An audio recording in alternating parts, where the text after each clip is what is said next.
থানার হাজত যেন ভিআইপি কেবিন। এক আসামিকে খাট বিছানা বালিশ তোষক দিয়ে আরামদায়ক পরিবেশে রাখার পাশাপাশি সিগারেট ও মোবাইল ফোন ব্যবহার করার সুযোগ করে দেওয়ার অভিযোগ উঠেছে ওসি মাকসুদ আলমের বিরুদ্ধে। পুলিশের নিরপেক্ষতা নিয়ে যখন দেশজুড়ে সমালোচনা চলছে, ঠিক তখনই শরীয়তপুরের গোসারহাট থানায় এ ধরনের ঘটনা ঘটে।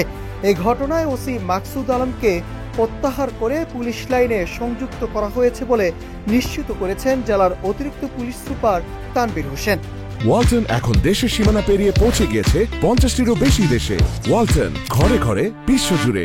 জানা গেছে, সাজাপ্রাপ্ত আসামি লিটন হাওলাদারকে গত 16 সেপ্টেম্বর রাতে গ্রেপ্তার করে থানায় আনা হয়।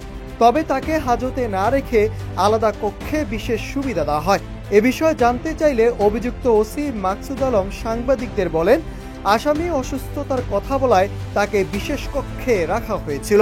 তবে ভিআইপি সুবিধা দেওয়ার বিষয়ে তিনি কিছুই জানেন না বলে দাবি করেন। এদিকে অতিরিক্ত পুলিশ সুপার তানভীর হোসেন জানান, ওসি মাকসুদ আলমকে ক্লোজ করে পুলিশ লাইনে সংযুক্ত করা হয়েছে।